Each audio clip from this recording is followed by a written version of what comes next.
Alright, so are you ready? Yeah, let me do a general introduction. I will. You're lucky. This is the September.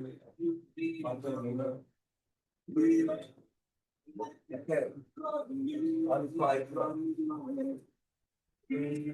We're doing music. We're gonna get a copy of this, right? Okay. Alright, if you've never been here before, welcome to Sector 67. We do these monthly kind of show and tell style presentations. And I think we got 4 or so this evening, so it should be entertaining. And then after the meeting, we can run around and say who you are, what you're interested in, and go from there. So without further ado, Mr. Jeff's gonna start. Jim, if you just have the arrows. I'm Mr. Jim. I'm Jim W. As opposed to Jim R. And I'm not sure if there are other Jims. But I played the role of Jacques Cousteau in this episode. And it's whatever floats your boat. This involves a sad maritime tale of my sailboat, which is floating there. It's a beautiful boat. I keep it on Lake Monona on one of the lagoons. And I think about a week ago, Sunday, I came to my boat and there it was. Oh, bummer. How does that happen? Well, it was, I believe, rainwater.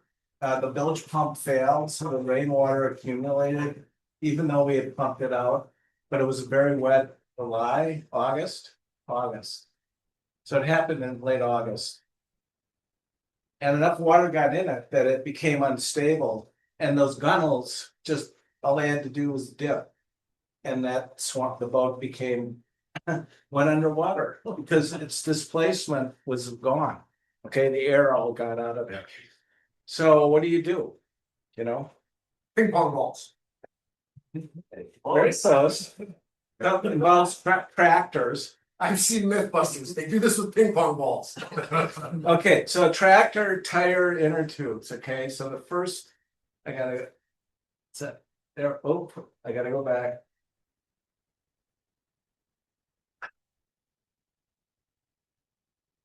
No.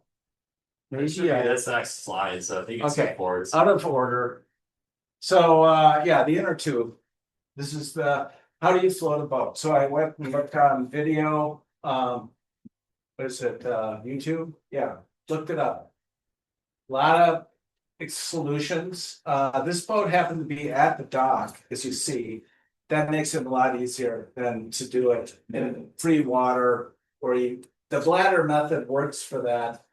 But I'll show you, this is an exercise in how to solve a problem by approaching, because neither of these have I done. Okay, this one or the overhead lift apparatus method. Okay, so I've done neither of those, but I decided, you know what, I'll do both because I don't know which one's going to work. Okay, it turns out that they were both necessary. It turned the bladder method. So I went to a tractor implement store, tire store in a farming area, and was able to easily get several tractor tire inner tubes. And that's a 10 cubic foot bladder. Okay, so a big tractor tire is roughly 10 cubic feet. You need to displace up to about 16 cubic feet of water to raise the boat. The boat weighs about 860 pounds in the water. So it wasn't something you could just kind of pick up. How did you do that calculation? How did you know? Yeah, how did you know that value? I should have shown the math. I mean, because I went through the calculations. Yeah. It turns out that the boat hull, when it's in the water, is 11% lighter because the hull itself displaces water, which makes it so things underwater are a little lighter, 11%. And it's a famous, Greek, I think, physicist or, scholar came up with that. I don't know the name of it, but Bernoulli. No. Okay. So this method involved inflating these bladders kind of around the hull shape but inside the cabin and underneath the deck, so they were contained. And then turn on a compressor, hook up hoses with a Schrader valve, that's kind of critical. You gotta get a sealed connection that can take air. And underwater. Seal. So anyway, because you have to dive underwater to connect, actually you connect the bladder before you put it in, but you have to insert it as a diver, basically. So. The other method was the overhead lift apparatus, which you saw. Actually, I'm gonna fast forward to the next. There we go. So the dock was right there, and so I put two posts in. And put cross braces, metal feet on them. So, because it was essentially mucky bottom. And even though those were 12 feet long, I didn't know how much it was going to take to resist the 860-pound lift. So this method had the two cleats, one in the aft and one in the bow. And I put the hooks from essentially a boat winch on the crossbar.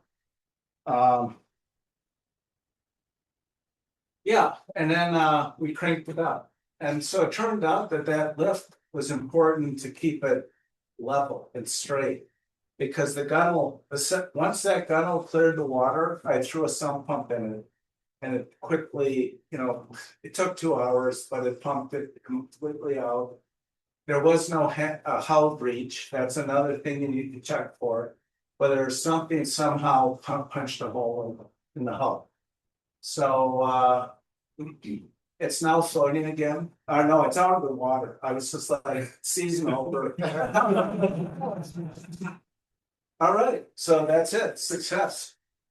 And that involves, so you talked about the physics behind this, and it turns out that 1 cubic foot of air displaces a cubic foot of water. So the weight of water, someone may know 64 pounds cubic foot, something like that. And I multiplied it, divided it into 8. 1 cubic foot of water is 64 pounds? No, it's 8 no. pounds. Oh, does someone else know? I don't know the number off the Cubic top. foot of water is 8 pounds. A cubic foot. Wait, or is it a gallon? Yes, Yes. So I did the gallon conversion, but it turns out that you have to displace 860 pounds in order to get the boat to come up. And so it did. The second we put air in those bladders, that thing came off the bottom. But then getting it to clear the water required this overhead lift. So the two methods together, this is a way of solving often in a design project where you've never had the solution before. That sometimes it's best to take 2 tracks, and then actually they could be redundant, but you never know. And so Why was that? But if you got the deck above water and then put a sump pump in the boat, why did you need that? So in order to get it up and level, the bladders wouldn't necessarily get it clear of because 2 of the bladders were in underneath these benches. Okay, so it turns out it could have been redundant, but again, it's about redundancy is your friend. Okay, so if I'd had a redundant bilge pump, this would not have happened. There we go. So, Yes. So first question is, when are you building the cover? So It had a cover on. Oh. And I was there before that rain came in, and I can't remember the date, but it rained 4 inches in that side of Monona, Lake Monona. yeah, that was a lot. And the wind blew the tarp I said, open, apparently. So once the tarp had the car? connecting the tarp. Sorry. How about a boat cover that actually fits?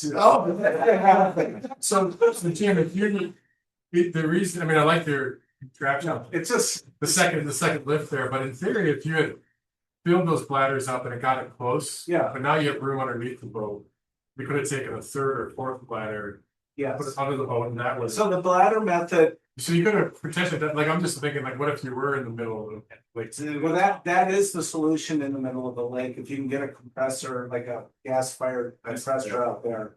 And that's how they raise a lot of hulls, even big ones, just again, it's that math of cubic feet of displacement. So how deep was the water there at the dock? Oh, 5 feet.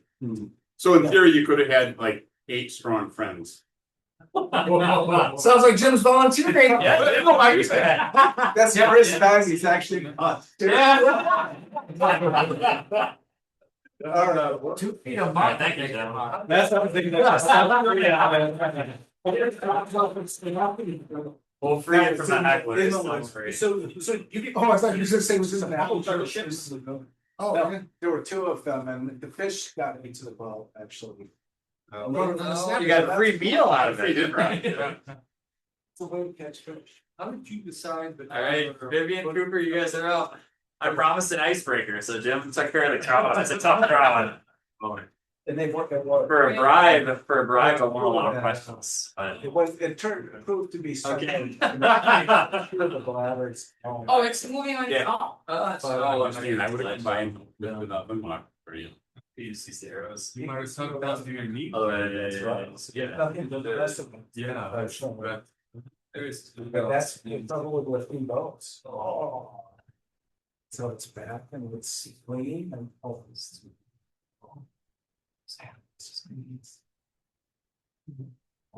How long did? I'm sorry.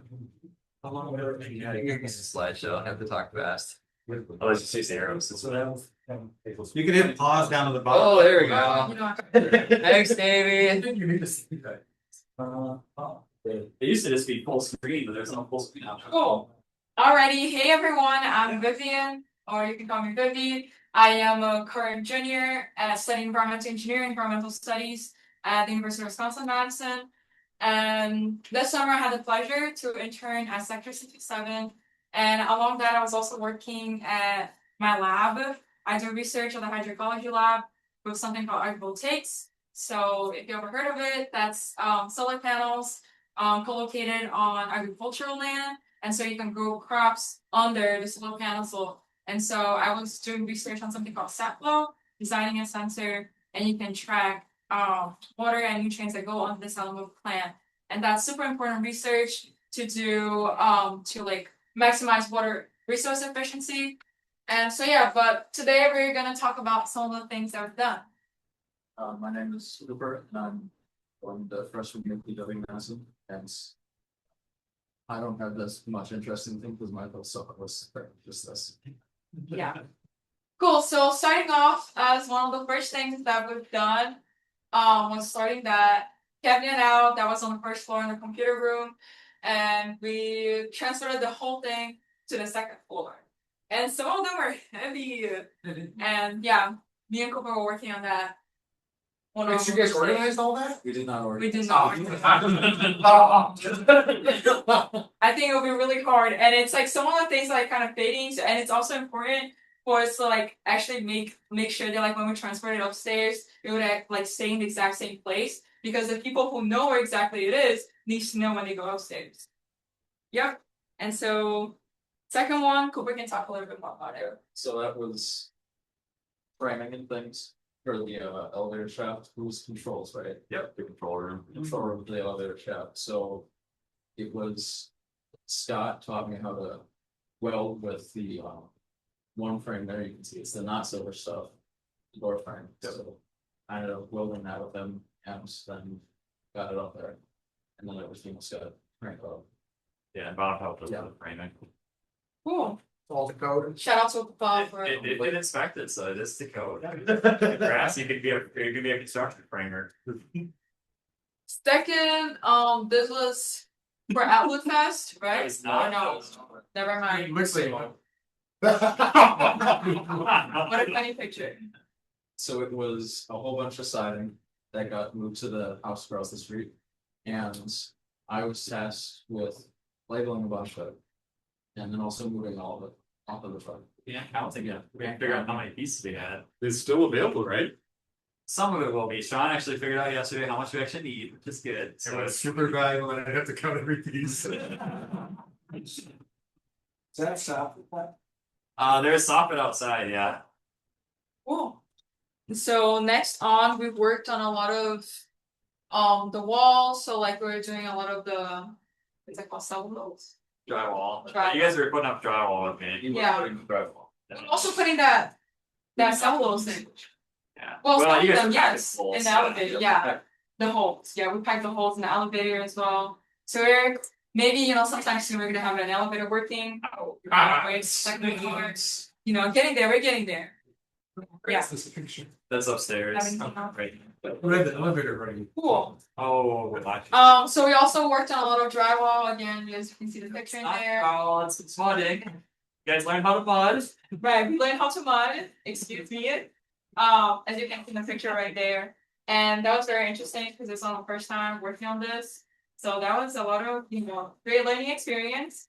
And I also come from Brazil, so like in Brazil we don't do, construction like that. So I think that's also very interesting and seeing how it's done in the US. So yeah, thanks. I promise them that they'll never lose their security deposit on any apartments. Camouflage walls. White toothpaste. Right. Yeah, that's what I've always used. Yeah. This was the end wall that's much taller. So Sean here insulated all these walls over the summer, trying to get the end wall done and used up a lot of silos. So these guys were helping to patch all the holes and then tape all the joints on all the seams, which we still got a little bit of work to do. Shout out to you. Yeah, Sean got to wear the Tyvek suit, be the one yeah. up on the end of the insulated. And as you can see, it's more organized. It was kind of messy, and now it's a little bit more organized, so it's great. We also moved those big tubes in there around, so now you can walk around in there. It's great. Next on, Adwood Fest. So that one was very interesting. I think that was also my first time like helping in such a big festival like that. And yeah, Cooper can talk a little bit about that. I mean, we had to make a sign because we made another banner. So it was me and Jim made a sign for it. And then we also drove around, put them up. There's a lot of moving sand hills. And yeah, that's. Yeah, and it was interesting putting up like around the neighborhood. Like me and Chris also drove to like put up sign, and like there were people already in the neighborhood looking at it like, oh, interesting. And I was like, come over. Great. So this is all of Packwood Fest's no parking signs. So I got to, along with Jim who presented first, we ended up zip tying. Yep. Jim also helped with zip tying all of those. Just a lot of zip ties, and then me and Chris went around with the band. Shout out Jim. And I rode around with one wheel and took them all down. Yep. More We had to make signs. extra signs. The Yeah. city doesn't actually give you enough to do the job, so we made fake ones. But so Yep. vinyl cutting. Right. Oh, you had the vinyl cut I got the signs. vinyl cut signs, and then I got to lay them out.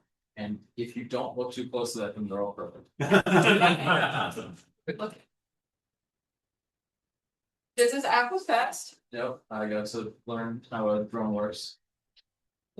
So Scott in the hat has a drone flying over, doing an overflight, just get a crowd photographs and video, which Scott presented last month on meeting that. But who was lighting as a drone pilot. Question on that, did you need permits to fly? He had to file for flight clearance. and Okay, because I saw a dude just like come in and like take one out of his Yeah. backpack and shoot it up in the air. Yeah, he doesn't have permits.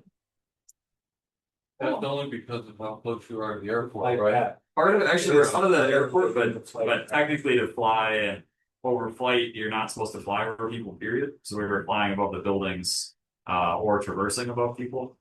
And then the other one is if you're flying over, I think 250 grams now is the limitation. So you gotta have a really small helicopter to fly legally without a license.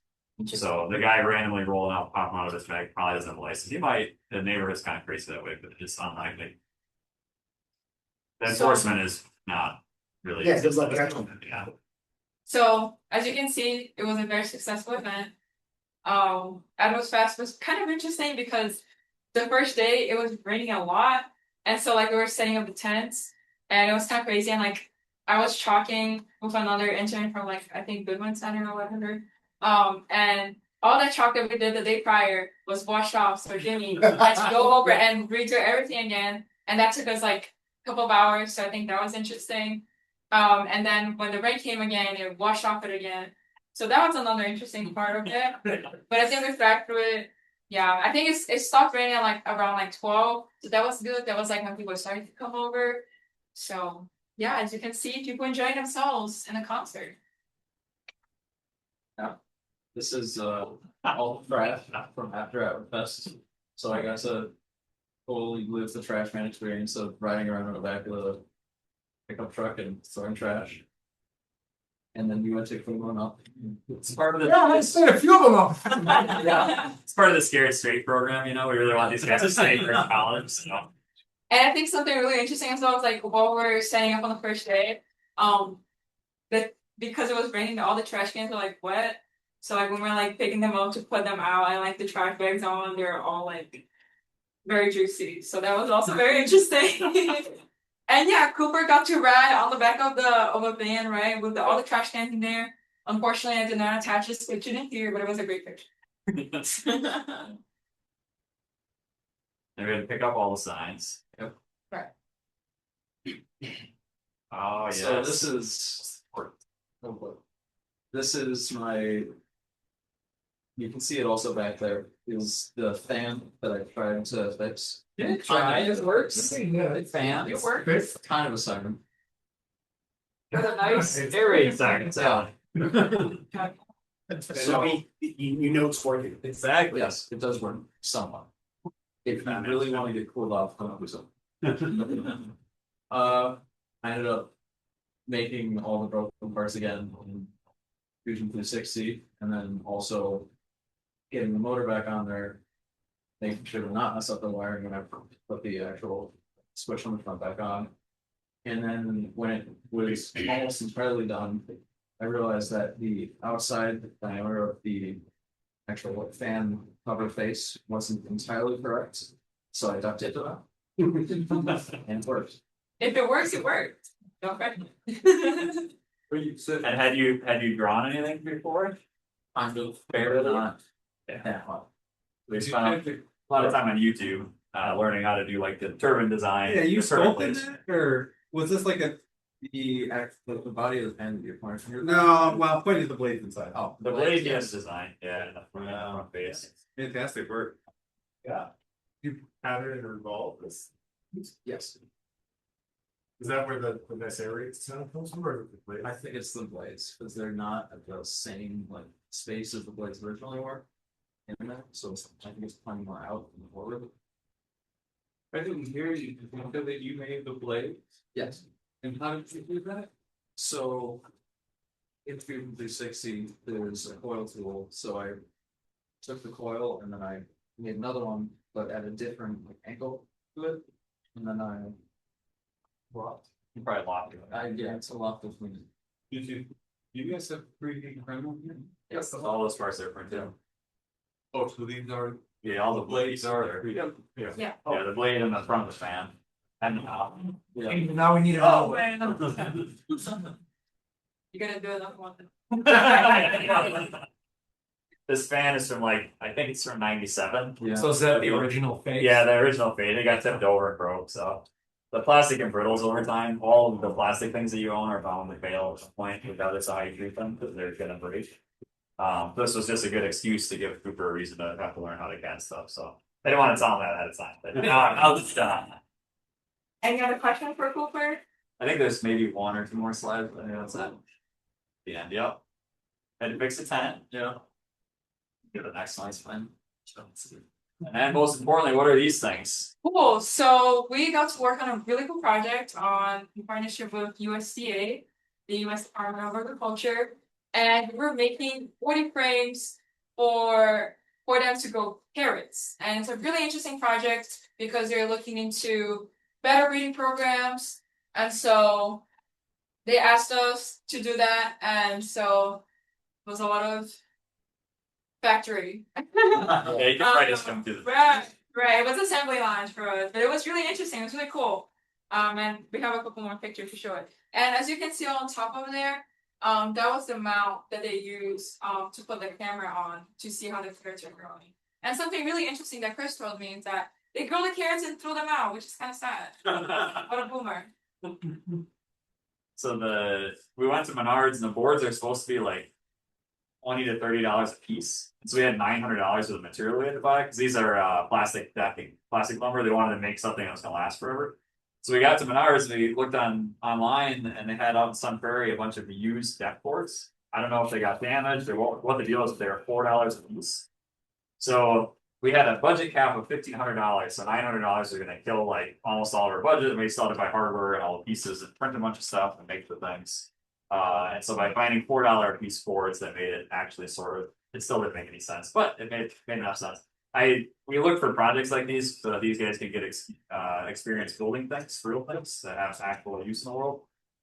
So you can keep jumping through pictures, but the idea is we had to recut all the wood, but keep going. So all those got stripped into jump next one. All those got stripped into smaller boards. They're about a third of that wide deck plank, and then they had to staple them together with a pneumatic stapler, and then screw them together. And then in the back right, you can kind of see the tubes. They look like vacuum cleaner attachments. Those are what the carrots grow up. So they're weird grow tubes because they have to really long the carrots. So you can go to the next one. Wait, what's that box in the background? Oh, we'll worry about that. Oh, yeah. Alright. It was kind of our guy. We'll come back to that. So these tops, they needed to be matte black. They're putting a camera above it and using a Raspberry Pi little computer to monitor the vegetation as it grows. And then they're automatically assessing which carrots are doing better or worse than others. So they aren't subjectively looking at it, they're letting an algorithm look at it. And so they needed 40 of these planters, so they had to make 40 of these so they could grow a whole slew of carrots all at the same time. And this guy from the Department of Agriculture, of course, they don't really have a budget for this kind of stuff. So he was gonna have to do all the work. So instead, these guys got to do all the work. So each hole is where the One carrot seed. pops out of? Yep. Yeah. And they hand plant all of them. Wow. Yeah. Last year we helped with the vacuum seeder so that they could use a vacuum cleaner to pull seeds in the right position and plant them in petri dishes for doing germination studies. So this has been a couple of year project of different things that they've worked on.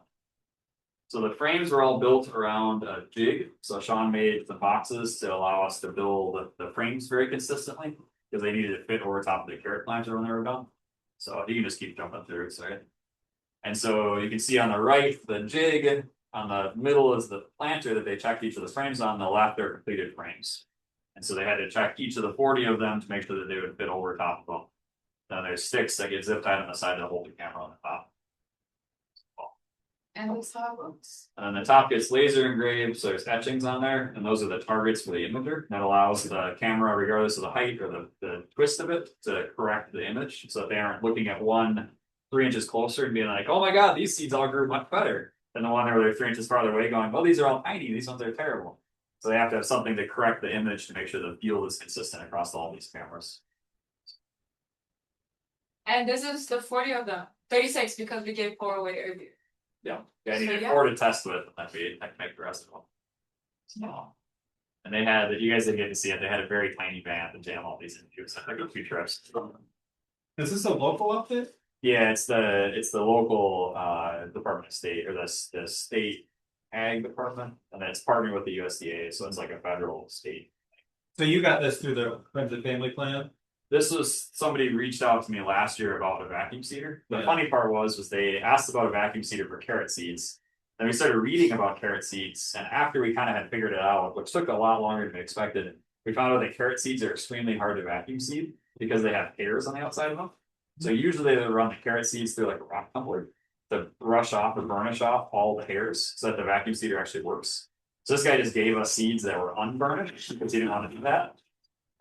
Because they have to keep track of and separate all these seeds. So every single step has to keep track and segregate all the seeds so they can't just mix them together.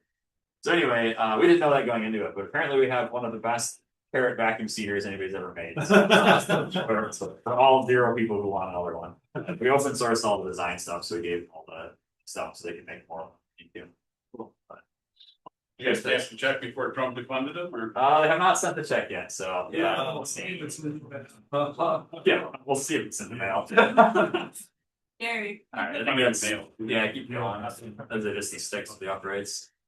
That's all parts, and that's the cedar, and. As you can see, Cooper's very happy.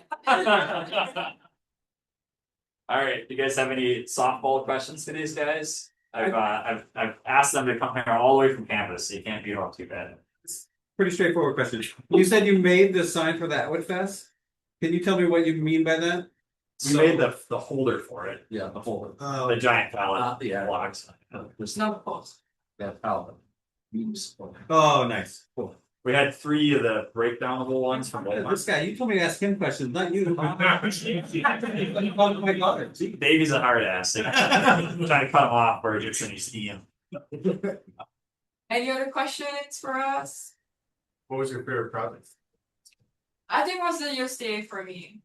Cause I think it's more related to like what I'm passionate about, especially because I'm in the environmental field. So it's like, and I also never manufactured so many, I don't know, holders like that. So I think that was, like Chris said many times to us, like, you know, no matter where you go, there's always somebody who's manufacturing many parts of that. We don't usually see it. So I think it was really interesting for us both to, you know, have the hands-on on that and know the kind of work that it takes for them to grow these carrots and probably way more many projects about that.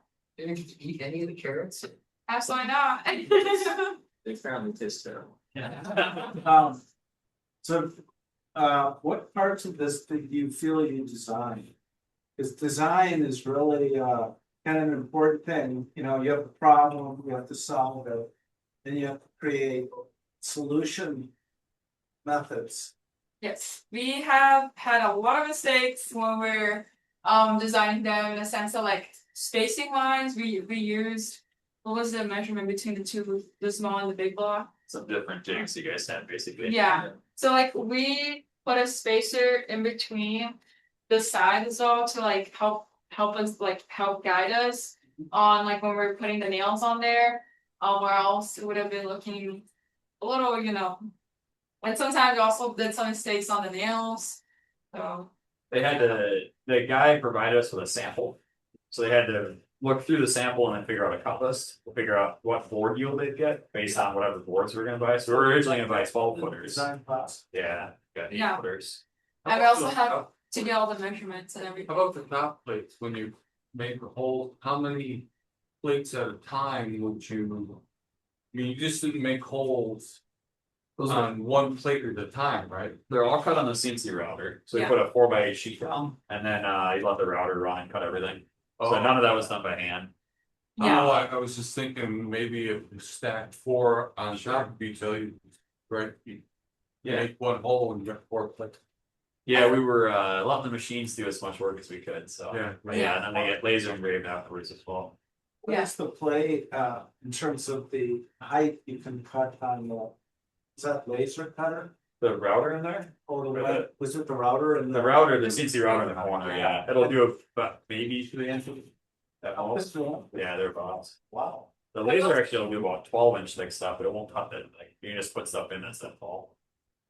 Yeah, and we also have limited material, so we didn't want to like put stack on top of stuff to like just cut it. Because like Chris was always having in our head, we want quality over quantity, so don't do it fast. Make sure you always check it and check it over again, because then we're wasting our time if the sizes are incorrect. So that's why we're doing everything more carefully as well. Mainly we had a limited budget to buy more stuff. Right. And if Menards ran out of $4 boards, we were gonna be in the negative Right. on our preview project, so. Trying to not actually lose money on it, just labor. Have you had a chance to use anything you learned elsewhere outside of here? Yet? Not You will at some point. at some point, yeah, but it's only been a week since I've. Oh, it's okay. Well, for me, I can speak on my side for my research. I needed to design a case to protect my sensor. And so, like, I did have a class that taught me CAD, but like the CAD wasn't very involved. Like I did drafting on paper and I told Chris like how a nightmare that class was. Like it was drafting on paper and like some really geometrical shapes. And so I didn't really get much into CAD, and so because of Chris, he was like giving us some like random projects to do. So I got to do some of the CAD applications on that to my research. And that was really cool because I had a humidity, light, and temperature sensor out in the Chigonsa agrivoltaics field. I'm not sure if you guys have heard of it, but they just inaugurated that in the spring, which is really cool. And so because of that, I was able to protect it from overheating. So I had a case that was covered in foil tape, as well as the whole case was 3D printed, and it was white, so it was really good. Yeah, that was my main application so far. All right, thank you guys. Thank you. John, you're up. Get your samples. Holy sample, we don't get to see the whole thing. I know, I'm Oh. sorry. I told I'm them. here for this. Oh, Jesus. I came for elevator rides, man. That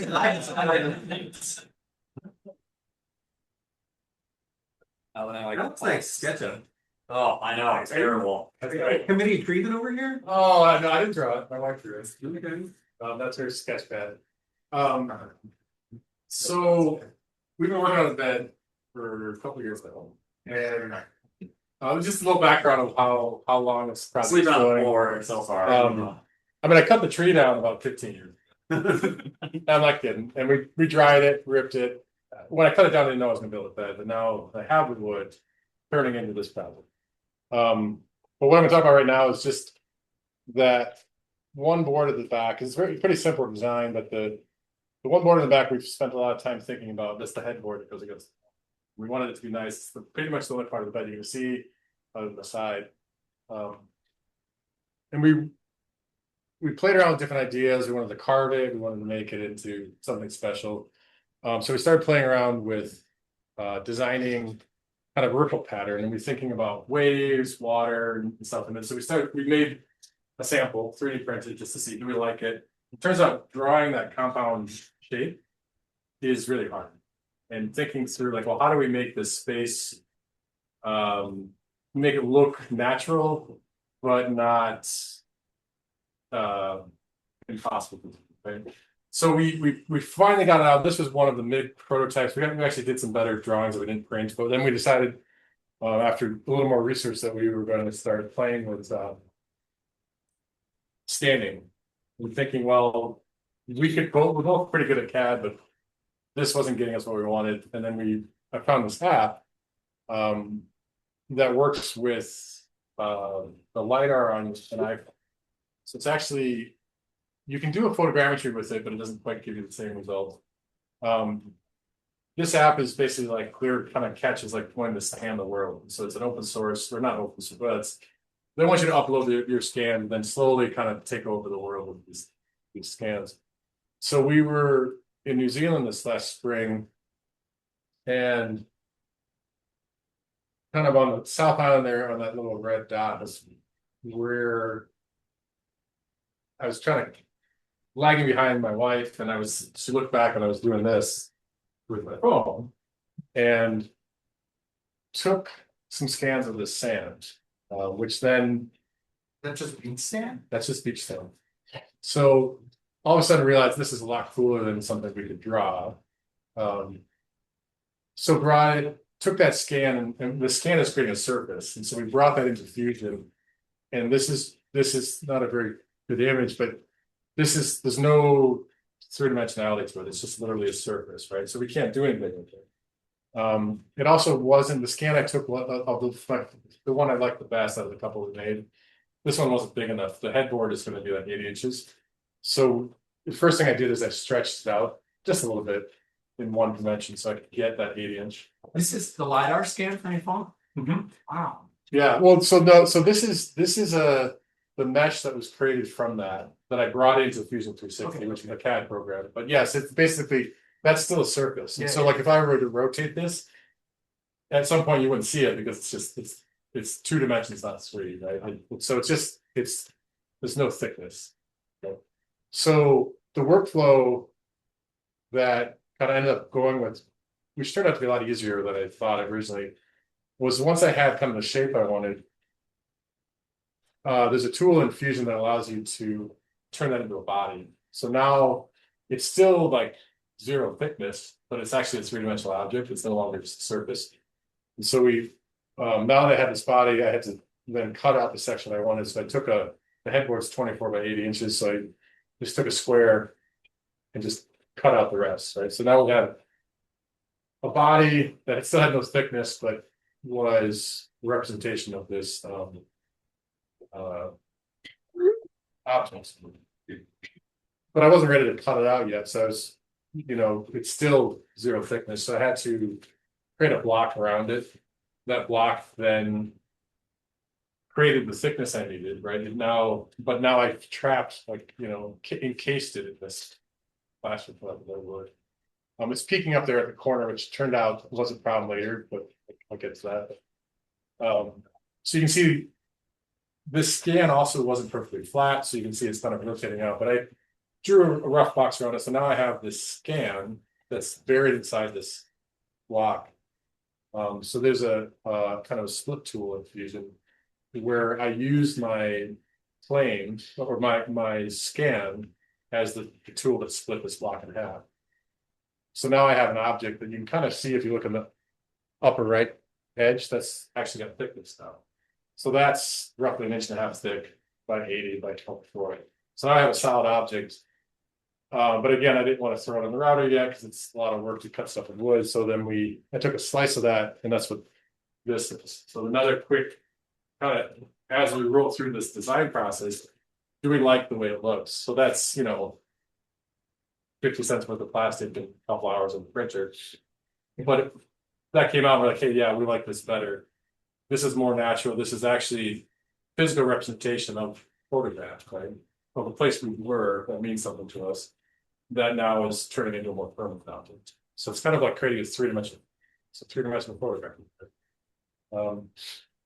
So that turned out, and then that was probably 6 months ago. I finally got off my ass and decided, okay, let me make a full scale. Most important lesson of anything I'm talking about here is that do a smaller scale mock-up with the router and play with the offset. That's 0.5 millimeter per pass. So it's really nice detail, but it means every time that router cuts, because the router is running this way along the length of this part, every time it cuts, it's only stepping over 0.5 millimeter, so like 1/6 of an inch. So barely anything. This is what halfway through at like maybe 6 hours. So this whole part took about 12 hours to cut. And it's really just a proof of concept. I mean, we probably could have gotten away with a lot less. After the first foot, I was like, yeah, this is gonna work. But it told me some things as now I can see that how the edge thickness really looks, and it's also just a good visual and to confirm that we wanted. And it was a piece of scrap material that we had. Before we got to that, before we went to the full scale, and this isn't even the finished part. This is just I ran another piece out of plywood. This is a little misrepresentation because the plywood creates a topographical look because we're cutting full layers. It's a different look, yeah. But that to print that was really easy. This was a little more set up because and a little more time. That took maybe half an hour to cut. But you have to watch it versus that might be 2 or 3 hours. But again, kind of iteratively going through this and figuring out what we wanted. And I think that's the process that I kind of skipped over is that I should have played with routing this in step overs and seeing what's going to be the best finish so that I don't have to spend 12 hours cutting this because I probably could have done 3 hours. But it's trying to minimize how much sanding on the finished product because again this is just MDF as a test. So this is, I wouldn't say it's a perfect representation because I did have to scale it to get to fit the part I wanted, but this is pretty darn close to what we actually saw that day. And now it's going to turn, now I'll glue up the black walnut and eventually cut out the finished part, which is yeah, so it's like in a couple of years I did it. Do you have a piece of walnut that's that size, a single piece, or no? I mean, the trees I cut down are probably 12 to 16 diameter, and then once you resaw them up, it'll be glued up. But the planks I have are anywhere from 2 to 4 inches thick. So this application can be applied to so many other different things, like Totally. the pattern of like, say, a prairie school. Yeah. Yeah, You could be pretty mass producing what appeared to be hand carved absolutely. with it. So there you go. I have a project that I'm, if we do it, there's some, it's actually at the, neighborhood theater here that has these custom ornamentations on it that were originally cast in 1920s in like an early version of like a man-made stone, and they're missing some of them. But the thought is that you could take a simple technology like this, scan the product, create an STL, and then either make molds to then recast it. I mean, yeah, it's just endless when you realize how easy it is to produce some of this. And I think there are different. You could probably speak there. There's different ways to scan. Pretty sure the LiDAR on my phone is what allowed this to be so accurate. So it's not like photogrammetry or other types of scanning. So that is a kind of a unique thing, but that's part of why I got this phone, is to be able to play with stuff like this. And it's just like Pro, huh? this is the Pro. It is the iPhone Pro. Yeah, because and then that's like, I don't know. As we were just talking about, it's like the only thing that's different. And I was gonna say, everyone who owns the iPhone Pro doesn't actually know why they bought it, but this is why you don't. That's why I bought it, yeah. Because you can do, and that idea is endless of like, oh, I broke this thing, I could draw it, but now I can scan it, I can adjust the scale of my scan, and then I can pretty much reproduce this exact object, right? So it's just a totally new way of designing. Well, Fred, thank you, because you told me about this. Yes. And I am scanning all over. Yeah, because that's when you come a chair or something, all this, I boy, I scan all this. I got the measurements, but when you export it from the 3D scan to the precision, what extension will you? So there's a mesh and there's a So probably apply and apply. Don't do the apply. Furious STL, and I don't think so. So yeah, you can export it. Like the apply file I learned later is like what video gamers use to produce their graphics. It doesn't really work. But there are ways to export it as STL out of it. I can show you. But and then once you bring it into Fusion, you're using Fusion, they have some pretty easy workflow showing where you can turn it into an object. It might still not have any thickness, but then you can use that. Yeah, I'll interject to say Sean's skipping a couple steps, which is to say that the LiDAR is capturing, to be very clear, it's capturing a point cloud. Yeah. And the point cloud is not meshed together.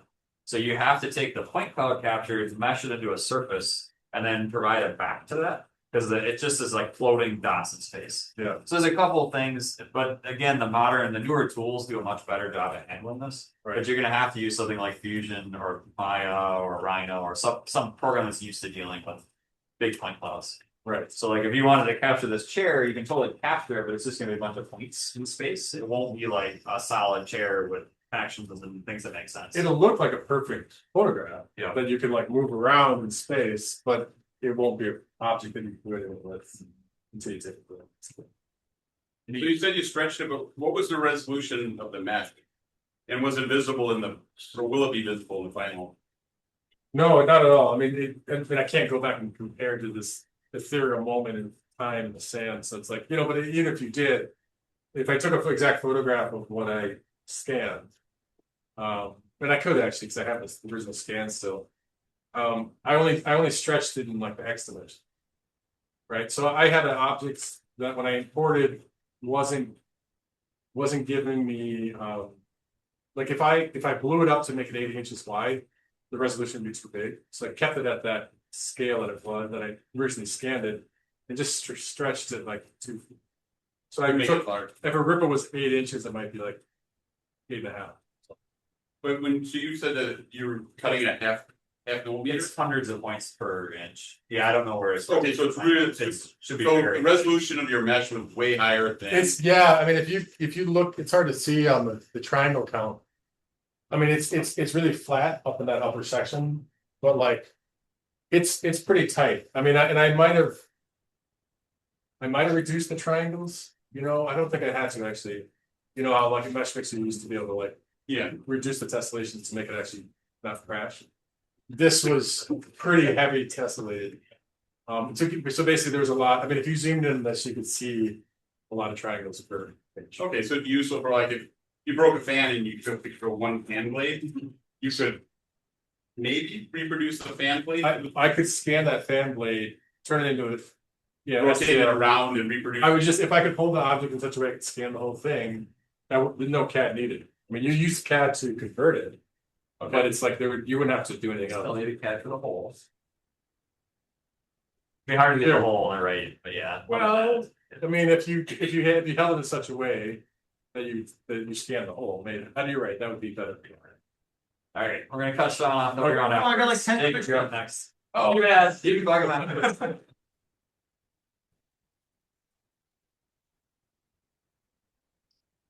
Well, I have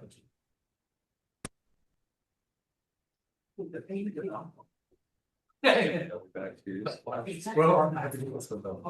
So,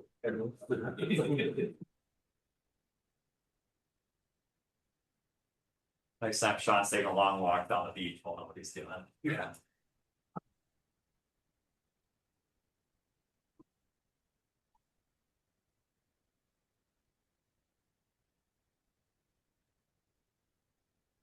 We only crashed the CNC router, which I've never seen crash once. Physically crash or software Yeah, crash? yeah. Oh, the software guy. Oh, okay. So we gotta talk to Scott when he's back from vacation, but. Thankfully, Chris came to help with crash, so it's his fault. Alright, take it away. All right, hey folks, so I'm presenting about the inventory system here at Sector 67, which has been partially set up for a while and we're getting to it being a real thing, fully functional. So background, this picture turned out kind of small, I guess, but there's tons of stuff upstairs if you haven't been upstairs. Lots of big shelves and they're pretty much all full. So we've got a lot of stuff.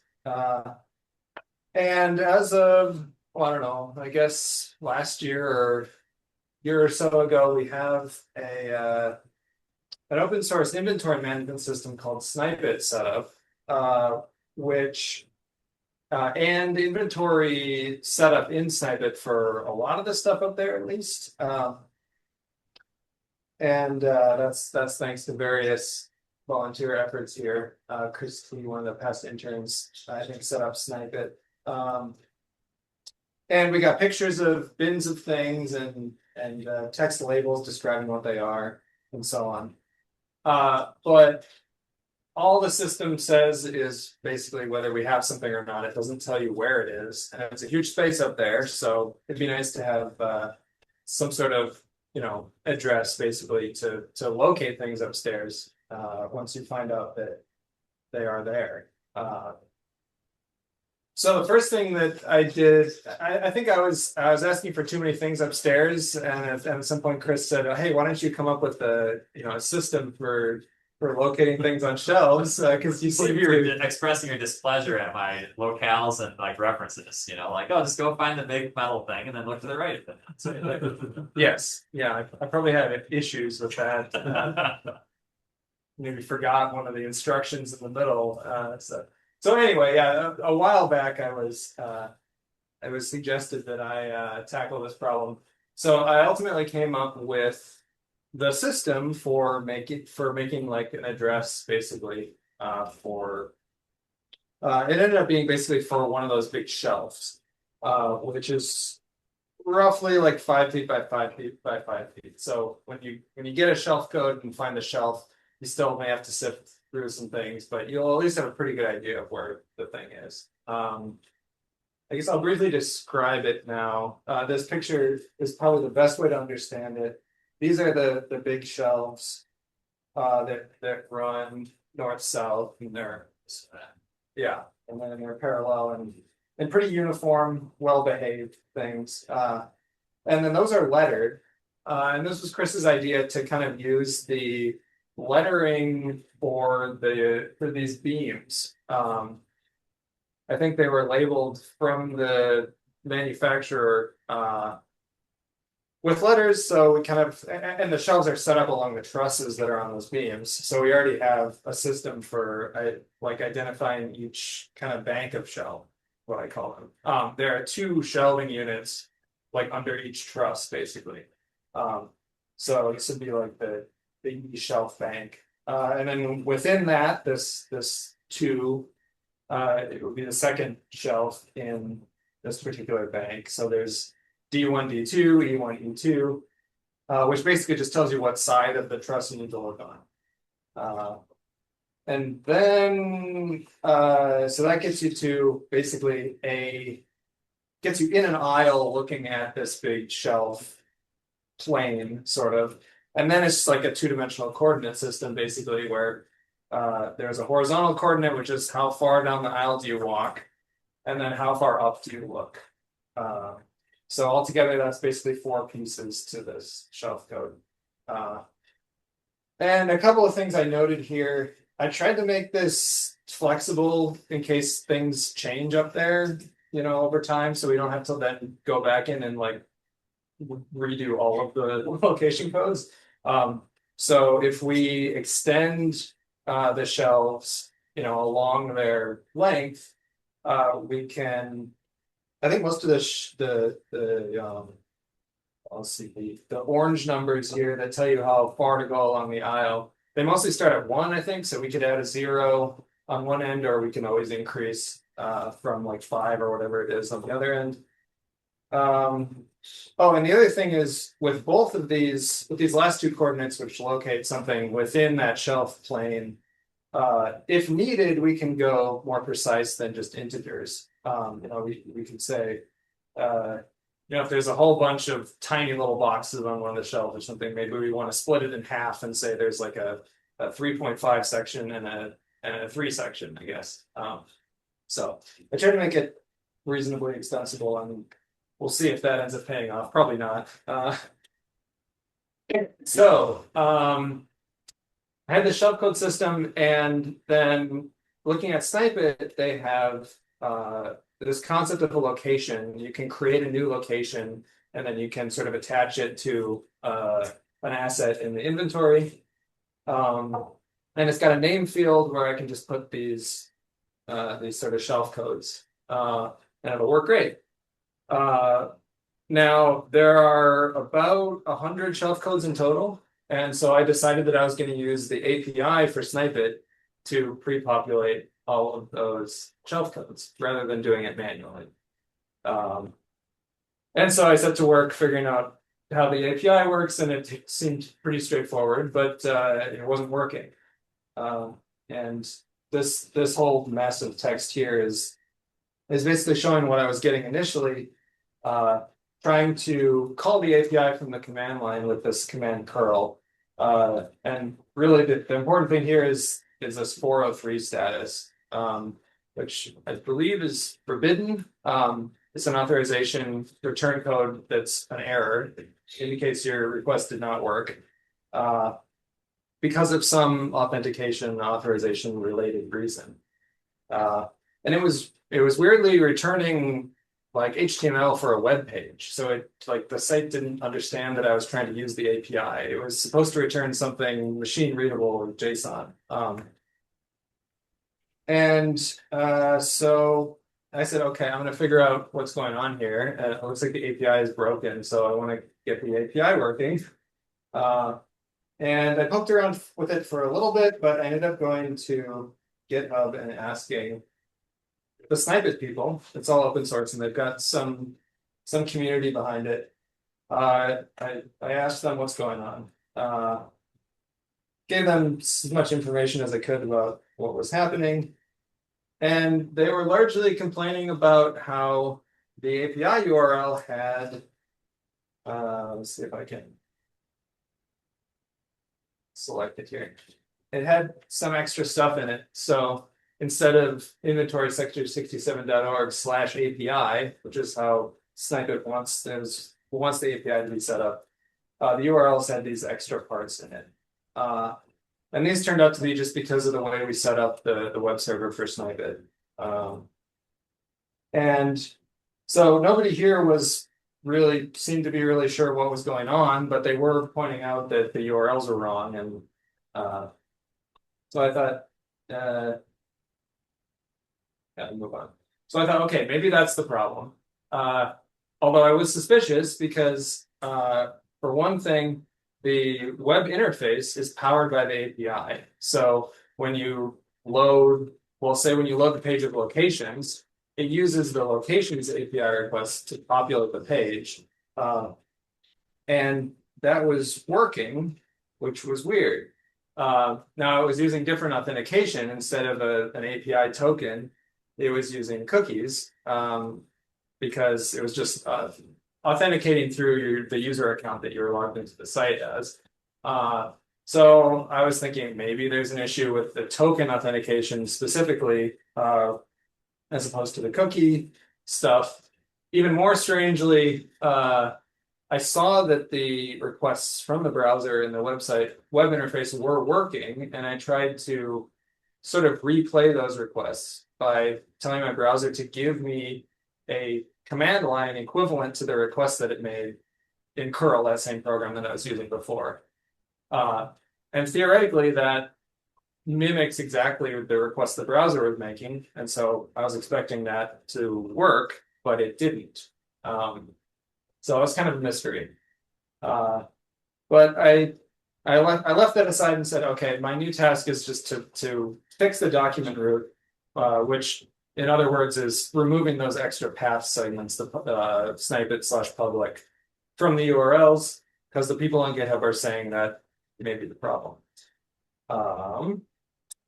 And so this was a whole other thing. The hosting for this is on a virtual machine where we have shell access. We can log into it and poke around and mess around with the directory, but there isn't the provider DreamHost kind of manages the web hosting aspect of it.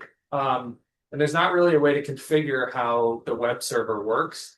It turns out basically how they have it set up is there's some home directory for this particular user that's associated with the inventory web server. And then in that home directory, there's a special directory called inventory.sector67.org. And that's the place where the web server is looking for stuff to serve. So whatever you want your web server to expose to clients, it's just whatever you have under there. And so initially, the way the directories were set up is Snipe-it has a whole file structure underneath it that has all the source code and a bunch of configuration and stuff. And that was all entirely within that inventory.sector67.org directory, which is the document root that I've been talking about. And then one of the directories within Snipe-it is public, which is intended to be your document root. Your web server is supposed to point at this subdirectory in the Snipe-it tree. So I discovered that eventually and noticed that I didn't have a way to tell the web server, look here instead, look at this, for this public directory basically. But I could change what the inventory.sector67.org thing was. So what I ended up doing is moving the whole Snipe-it thing out of that directory, deleting the directory and making it a symlink to the public subdirectory of Snipe-it. That's kind of like a pointer in the file system that says this is pretending to be a file, but it's really just referring to this other existing file, and in this case, a directory. So to summarize that, I basically just rearranged things to fix the document root without having to actually reconfigure the web server. And then one more little piece to that is that Snipe-it also wants to understand where it's set up to be serving from. So in its configuration, it had the URL inventory.sector67.org/Snipe-it/public configured somewhere. So when I changed the document root, that broke some stuff. I had to track down that and go into that configuration and say, now you're just at the root of the domain, sector67 inventory.sector67.org. That's it. And so after doing that, I think the site has been restored to full functionality without the incorrect parts of the URL.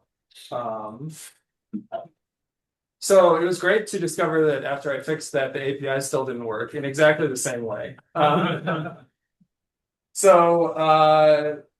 think at that point I looked a little bit more closely at the response that I was getting from the API, and like I mentioned, it's HTML. So I poked through the HTML a little bit. There wasn't a whole lot of it, and I found some like URLs in it, and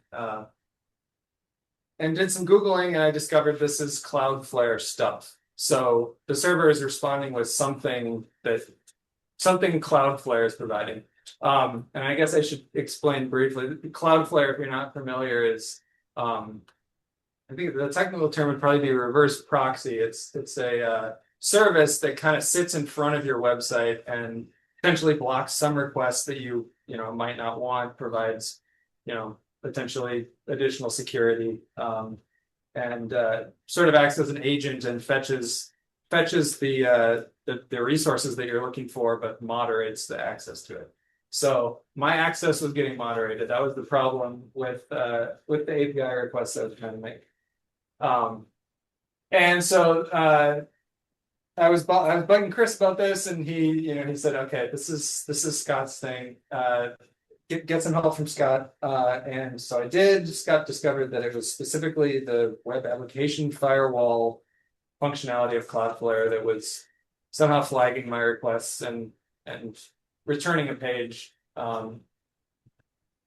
And not sure we ever figured out exactly why that was, because I think that's not supposed to happen. But what he did is he just added an exception for the API paths, so that the WAF was not going to.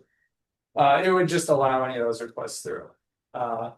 So at that point, the API worked, and it is then that I realized that it's actually really easy to add a location, even in the interface where you're adding a location to an item. So if you've got some item and you want to add a location that doesn't exist yet, as you might expect, there's a little dialog. There's an add button, and it shows a little dialog, and you can just type in the location code and hit OK.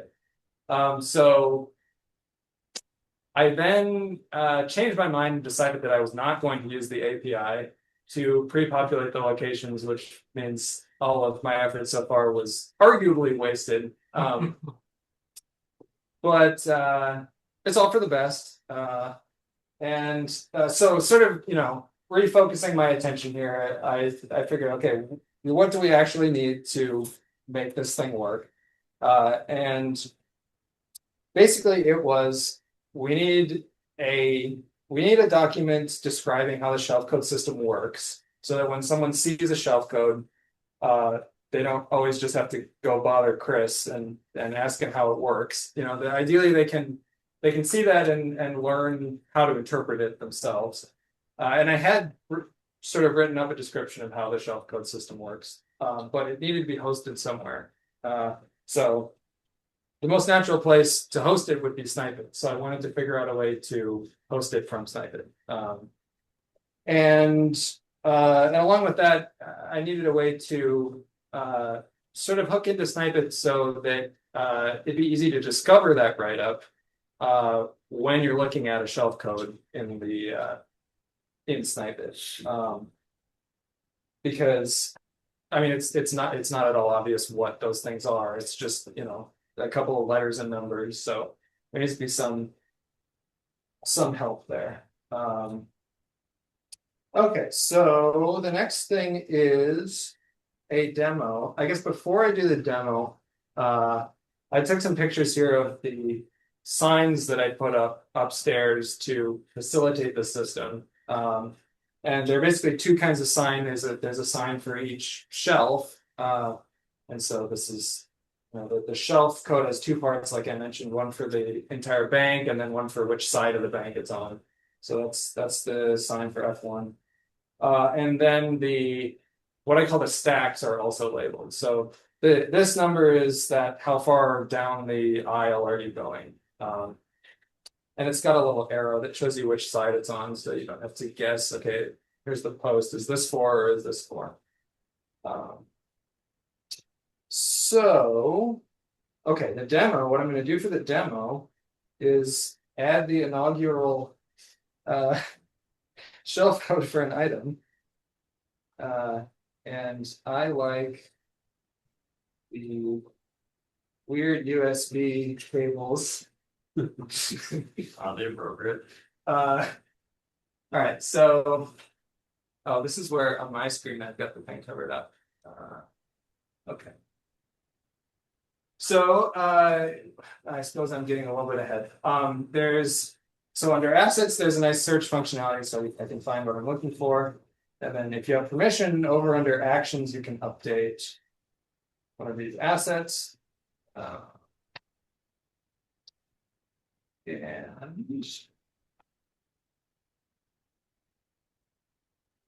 all right, and so then your default location, yeah, that's what we'll set up. And this is the button I mentioned new. I don't think I created a location for this one yet. And the location for this is E2 0. I hit save, that'll create the record for the location, and then it's populated here in the dropdown. I hit save to update that, it says updated successfully. And now we've got the location here, and notice that's a link. So you can click this to go to the page for the location record.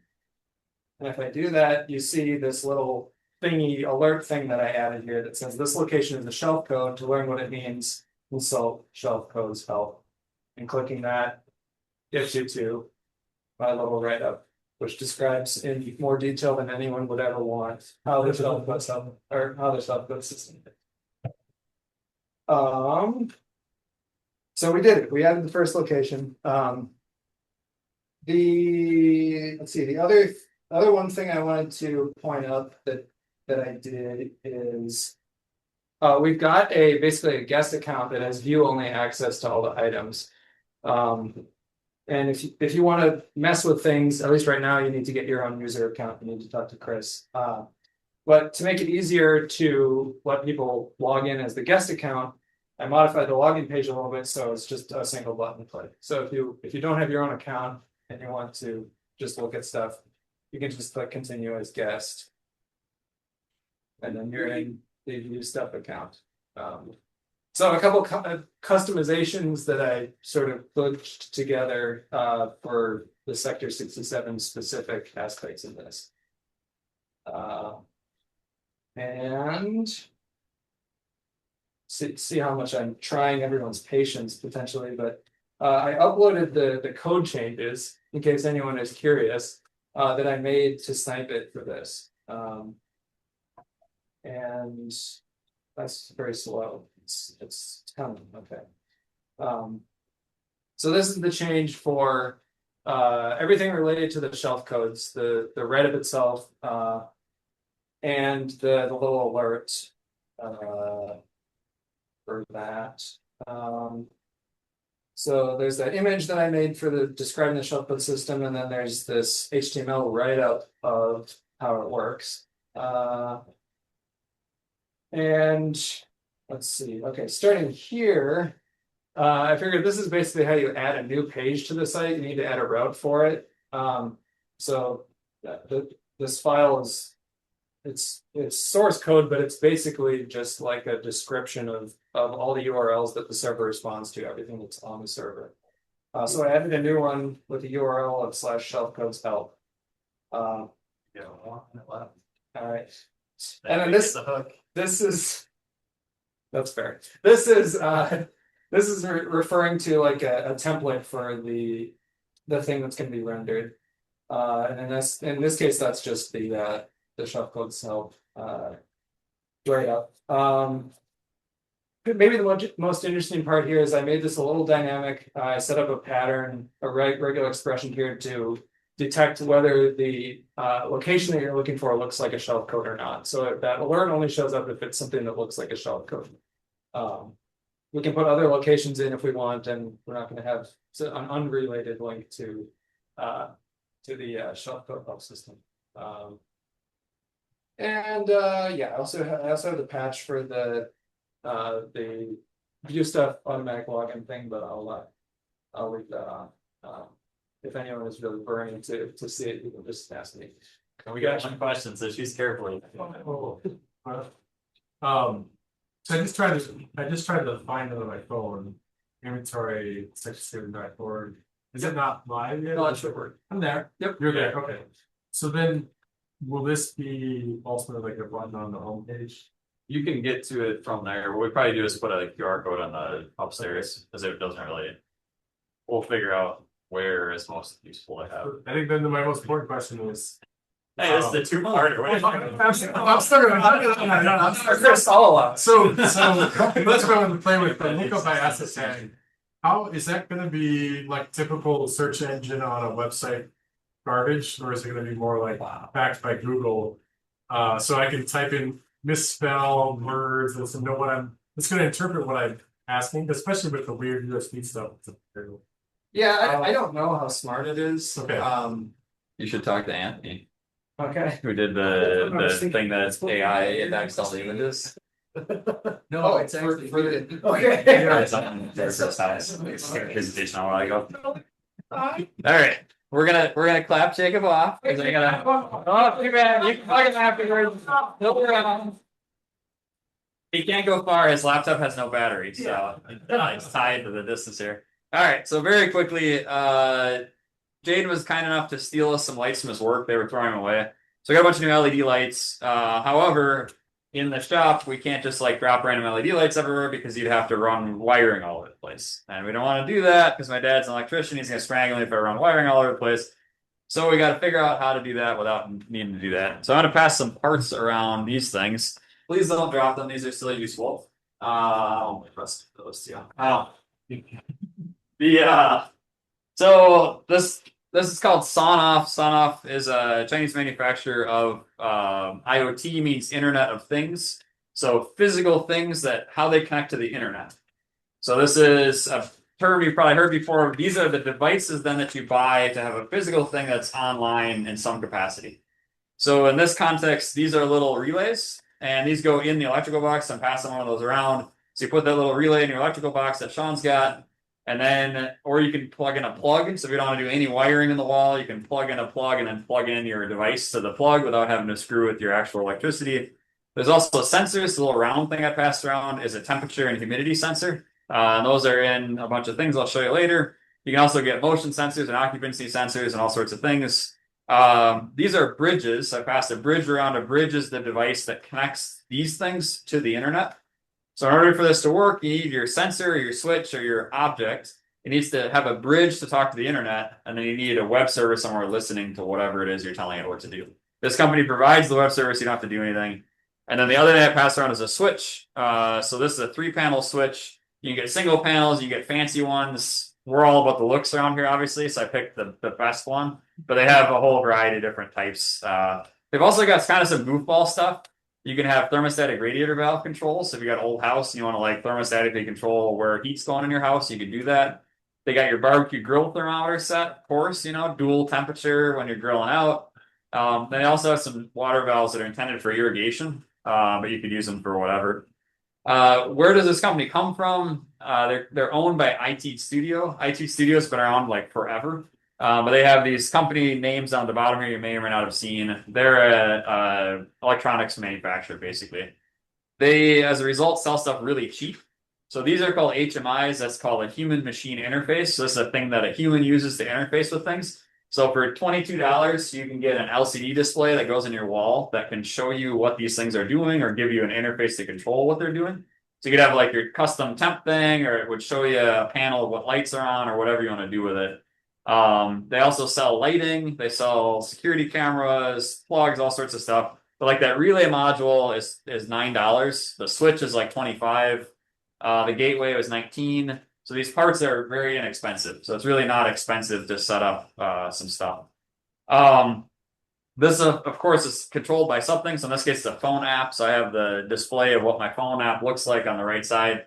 It's functional. It's not pretty, but it does work fine. I haven't really had too much trouble with it. It definitely, you have to have a bit of an understanding of how this thing works. It's not like Apple level friendly where there's only one button and you can't screw anything up. You can definitely mess stuff up. So in this case, the main use, the original use that I got these for is to monitor all the refrigerators and freezers that are here. We have a whole bunch of fridges and freezers. They occasionally die or do stupid things, or people leave the doors open on them. And as a result, they need some way to know, like, hey, the door is open in the refrigerator and all the stuff's going to get hot. And so you can see throughout the day, the compressor kicks on and off. You might hit a defrost cycle, drives the humidity out of the thing. And so this is monitoring all the fridges and freezers and telling me what's going on with them. You can then use a thing called a scene in the phone device, and you can set an alarm. So in this case, I have the monitor on the refrigerator. If it goes above 58 degrees, it pushes me a notification that says, hey, the temperature is too high. You can also set one too low. You can do whatever you want with it. Or you could pay somebody. I don't know how you do that, but apparently you could pay people money and they do things for you. But these things on the right here, some of these are free, some of these aren't. If this, then that is probably the most well-known one. You have to pay for the service. There's free services online or low-cost services that can do similar things. So this company provides a plug, an API like Jakob was talking about, that these services connect to. So if you have a home assistant or Alexa or whatever, you can plug it into this and you can say, hey, Alexa, turn on your shit's dying in the refrigerator song if my refrigerator gets too hot, and it'll do stuff like that for you. So in practice, what does this mean? Well, these are metal tray lights. So the metal tray on the light blocks the radio frequency from getting through. So we had to put a little plastic box, a little project box on top of the light. This little relay goes in there. The hot wire comes up. The hot wire goes back. That's it. It's super easy to wire up. If you wanted to, you could plug it into the wall plug. Yep. Question or? Oh, is that your Absolutely. Okay. Yeah, I'm sure there's a little UL picture on the website somewhere. So any questions about that briefly? Mr. Dave. Can I get a question in finally? Maybe. I have a really old Sonoff thing that I run my Christmas lights with, and it didn't have any. I don't need any gateways on any of that.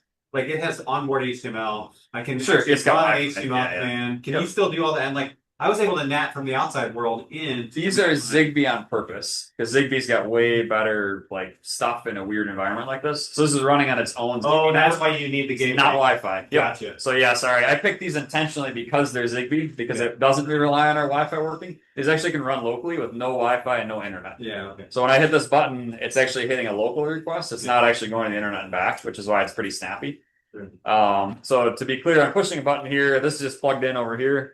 And then over there, separately plugged in is the light, and it's wireless going back and forth. So this is not using like the wall or power or any connection. And the full circle of this whole thing, lights are then just plugged into an outlet that your dad already always on. Yeah. Okay.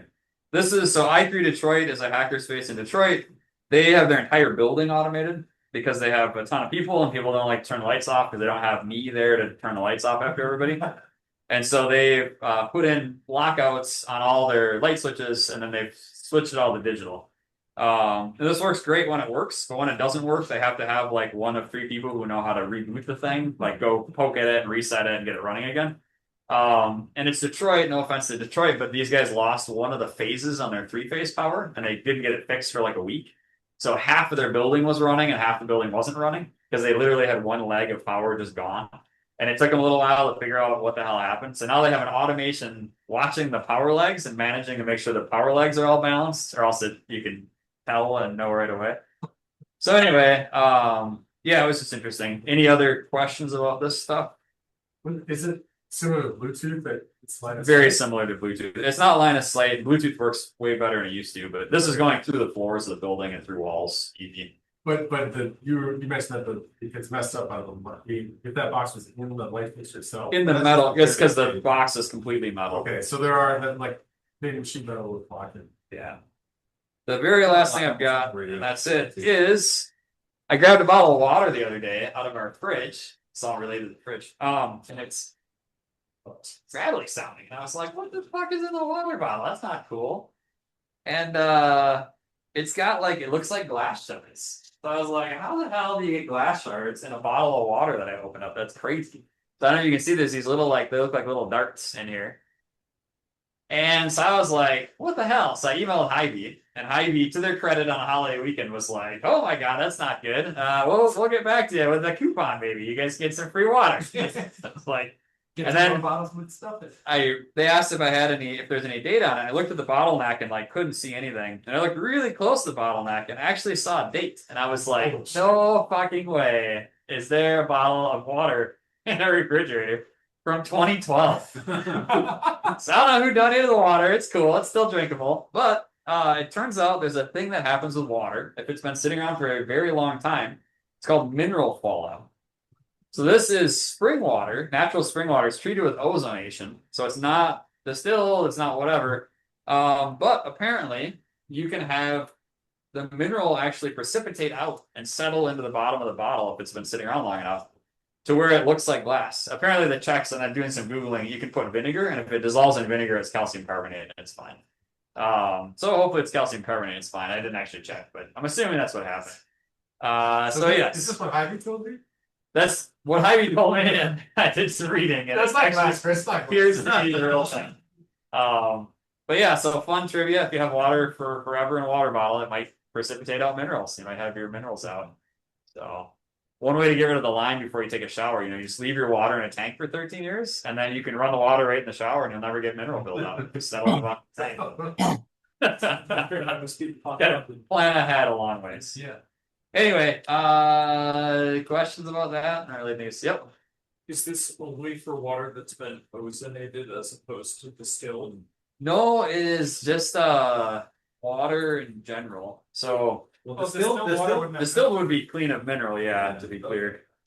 So it's got to be, because it's spring water, it's natural water. And they also add minerals back into distilled water, because if you drink distilled water, it tastes terrible. So it's remineralized, and so they have a mineral solution they put into it that sometimes also settles out. So did you follow up with Hy-Vee and learn the labels from 2012? I did. I said it might explain why it would have mineral fallout. It's because it's really old, so no worries. All right, so we can do intros and get you guys on with your nights. Sorry, the meeting ran a little longer than usual. So Aaron, who are you?